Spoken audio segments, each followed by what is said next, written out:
شعبية لو مرقصي انتهي يمثل شعبية سلطان كهزكلو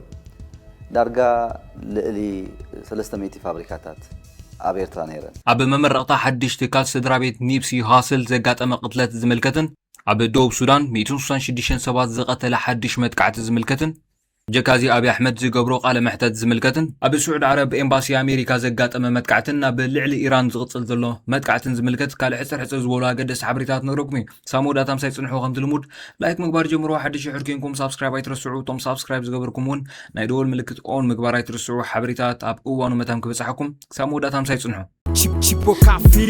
بحد مقابيت كلتشين 26 أب لونج بيتش كاليفورنيا أب مخفتي نايتي بسدرابيت فلوت رابر إيرتراوي أمريكاو نيبسي هاسل زونن ماراثون برجر زي تبهالة تكال باستفاد سمتوخسي بوحدو حادثة بكم زموته تقليت له إذ تكالزي بنفسه رابر نيبسي هاسل كخفت زي تحسبه دحيرو بسدرو زي تقد سلام غانو سدرابيتو قليس أمالو أبزينا مخفت مدب بزتولع توخسي بوحدو حادثة بكم زموته بوليسي تخبابي قليس له دحر زفتامه أبالات حكمنا مس كفلي مدفع تحوي لونج بيتش متيوم نتوما بكل عدمه عشراتات زيركبو سلسته قديات ناب هوسبيتال كم زوسلوم حدا قباتهم جن اب ازيو اسكا في خونتا سلازنبره اب هوسبيتال مس بصحه بو كم زعرفه قليصوم نزي فصيموم زي تبالو خلته طرطرات ودنقالن اب تحت قيدي يركبو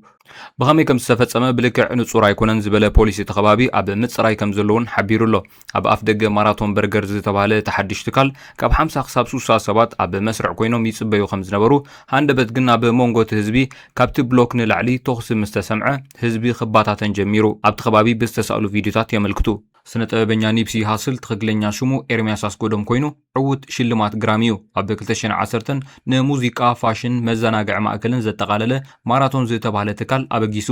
ኣብ 2019 ኣብ ኣፍደገቲ ዝውንኖ ትካል ብጥኢት ተሃሪሙ ምስተቐትለ ዓባሓው ናይ ነዊሕ እዋን ተሓባበሪኡን ብላክ ሳም ኣስጎዶም ኣብ መወዳእታ በመጋቢት 2025 ምስ ሓው ዝጀመሮ ማራቶን ንምቕጻል ናይ መጀመርያ ማራቶን በርገር ከፊቱ ኒፕሲ ሃስል ኩሉ ግዜ ብዛዕባ ብራንዲንግ ይዛረብን ነይሩ ንኣብነት ማይ የድልየናሎ ብማራቶን ዝፅዋዕ ማይ የድልየናሎ ከምኡውን በርገር የድልየናሎ ይብለን ነይሩ እዚ ብርግጽ ራእይ ናይ ኒፕሲ ሃስል ይኽብል ዓባሓው ንጋዜጠኛ ሎስ አንጀሎስ ታይምስ ኣብ መኽፈት ናይት መደብ ተዛሪቡ እዚ ሓድሽ ትካል ዝሓለፈ ዓመት ኣብ ቬኒስ ካልኣይ ድሕሪ ምኽፋቱ እዚ ሳልሳይ ብራንች እዩ ዝኸውን ዘሎ ኣብዚ መኽፈቲ ጽምብል ከም በዓል ስኑፕ ዶግን ከምኡውን ዋይጂን ዝኣመሰሉ ራፐራት ተረኺቦም ነይሮም እንተኾነ ግን ቅድሚ እቲ ተኽሲ ምፍጻሙ ካብቲ ቦታ ርሒቖም ነይሮም ብጀካዚ ኣስጎዶሙን ኣብቲ መደብ ተረኺቡ ነይሩ ይኹን እምበር እቲ ተኽሲ ኣብ ዝተወላዕሉ ኣብቲ ቤት መግቢ ነይሩ ድዩ ኣይነበረን ግን ኣይተረጋገፀን ወሃቢ ቃል ማራቶን በርገር ከም ዝሓበሮ እቲ ተኽሲ ምስቲ ምኽፋት መደብ ዝተኣሳሰር ከም ዘይኮነውን ገሊጹ ኣሎ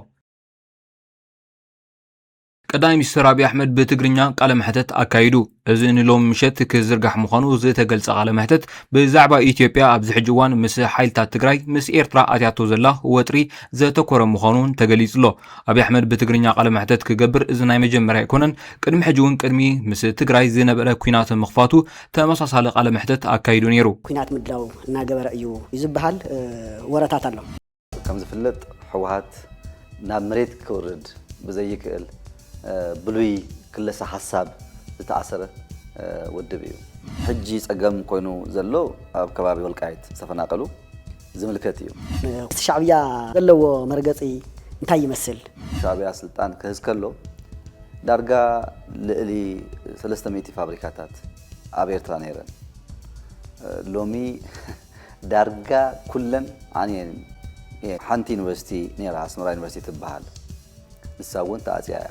بخل وجن كاب إثيوبيا خيوتنا خلنا بسنبت أبو زوبا أوروميا زوبا أرسي بعتقات بستفت ممتكعتي لعل 3 سبات كم استقتلوا نبرتن مرحت بيت كريستيان نايت خبابن نبي بيسحبيرهم تمارسون مشت بستفت توسخي متكعتي بوحدو خلت سبات كم استقتلوا 3 منشطات نايت خبابي حبيرهم BBC حموش نبرت نايت خبابي مرحت بيت كريستيانن ززاراربهم كوينو اب زوبا ارسي اب ورداتات شركان مرتين زي تبعلو بوتاتات متكعتي اب مجمرا ناي سومون كم زجمرو تحبيرلو بسولو ساب وردا مارتي قبلي فكرسا بستفصمه فلاماي متكعتي 4 سبات كم استقتلو مرحت بيت كريستيان تخبابن بناي صتا مخنيات شمو خغل زيدلي نبار تخبابن غليصوم قال ابطو زركب كبابون ابو متكعتي كم استفصمو زغلص حد نباري اوتوم 4 بتيت كم استقتلو دحرت متكعتي ناب كبابيኦም ዝመጹ ዕጡቃትን አቡ ኣብ እግሩ ሃሪሞም ገዝኦም ከም ዘቃጸልዎ ይዛረብ ናብ ካልእ ኣዝዩ ዝሕዝን መጥቃዕቲ ደቡብ ሱዳን ብውሕዱ 169 ሰባት ከም ዝተቐትሉ ተገሊጹ ኣሎ። ኣብ ሰሜን ደቡብ ሱዳን መንነቶም ዘይተፈልጡ ዕጡቓት ዝተፈጸመ ተኸታታሊ መጥቃዕቲ ሰበስልጣን መንግስቲ ዝርከብዎም ብውሕዱ 169 ሰባት ከም ዝተቐትሉ ሰበስልጣን ሃገር ገሊጾም ኣለዉ። እቲ መጥቃዕቲ ሩዌንግ ኣብ ዝተባህለ ግዝኣት ከም ዝተፈጸመ ወሃቢ ቃልታ ግዝኣት ጀምስ ሚላውክ ገሊጹ ኣሎ። እቶም መጥቃዕቲ ዝፈጸሙ ካብ ጎረባብቲ ሃገራት ዝመጹ ክኾኑ ከም ዝኽእሉ ምስ ዓማጽ ሰራዊት ሓርነት ሱዳን ርክብ ከም ዘሎ ውን ገሊጹ ኣሎ። ሰራዊት ሓርነት ሱዳን ሓይልታት ነቲ ግጭት ፖለቲካዊ ይገብሮ ኣሎ ብምባል ውን ነቲ ክሲ ነጺግዎ ኣሎ። ሕቡራት ሃገራት ደቡብ ሱዳን ኣብ ኣፍ ደገ ኩናት ሓድሕድ ከም ዘላ ብተደጋጋሚ ከጠንቅቕ ጸኒሑ እዩ። እቲ ወሃቢ ቃል ካብቶም ዝሞቱ እቶም 79 ወታደራት መንግስቲ ምዃኖም ሓቢሩ ኣሎ። እቶም ዝተረፉ 9 ድማ ህፃናትን ኣረጋውያንን ደቂ ኣንስትዮን እዮም ኢሉ ኣሎ። ካብቶም ዝቆሰሉ እቶም 15 ንሕክምና ናብ ኣብየ ከም ዝተወስዱ እውን ክፍለጥ ተኻኢሉ ኣሎ። እቲ መጥቃዕቲ ትማሊ ኣጋምሸት ዝተፈጸመ ኮይኑ ሓይልታት ምምሕዳር ከባቢ ምላሽ እኳ እንተሃቡ ነቲ መጥቃዕቲ ግን ከድሕንዎ ኣይከኣሉን። ኣብቲ መጥቃዕቲ ሓላፊ ፖሊስ እቲ ከባቢ ዝርከቦም ሓያሎ ኣባላት ፖሊስ ተቐቲሎም እቶም ዕጡቃት ኣባይቲ እውን ብሓዊ ኣቃጺሎም ሰፊሕ ዕንወት ኣውሪዶም ኣለዉ።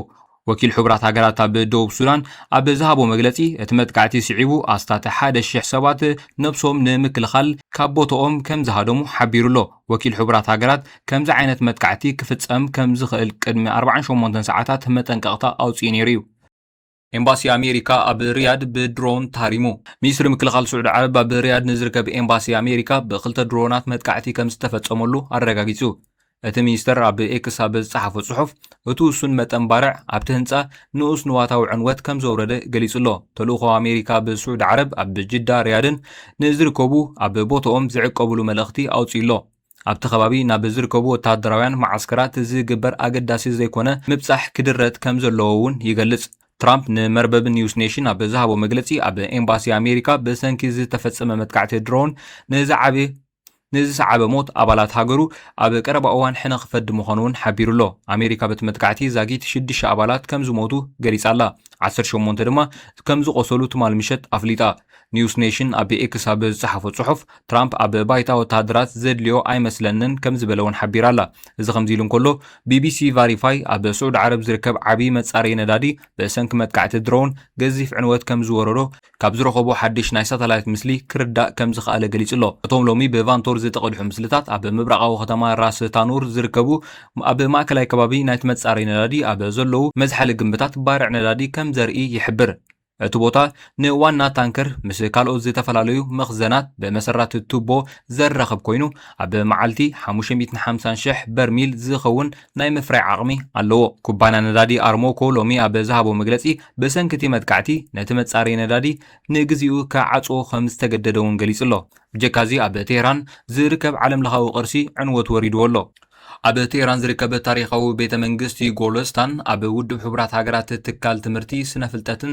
ባህልን ውርሻ ዓለም ዩኔስኮ ዝተመዝገበ ቅርሲ ድሕሪ ዝተፈጸመሉ መጥቃዕቲ ዕንወት ከም ዝወረዶ መንግስቲ ማዕከን ዜና ኢራን ሓቢሩ ኣሎ። ዩኔስኮ ብዛዕባ እዚ ሓለዋ ቅርሲ ስክፍቱ ገሊጹ ኣሎ። ማዕከናት ዜና ሃገር ኣብ ጥቃቲ ቤተ መንግስቲ ኣብ ዝርከብ ሜዳ ኣርግ ፍንጀራ ከም ዘጋጠመ ጸብጺበን ነይረን። ቤተ መንግስቲ ጎሎስኮ ኣብ ግዜ ስርወ መንግስቲ ቃጀር ከም ንጉሳዊ መንበሪ ነገስታት ኢራን ኮይኑ ዘገልገለ ኮይኑ ድሕሪ ድማ ወግዓዊ መንበር ስርወ መንግስቲ ፓህላቪ ዝነበረ እዩ።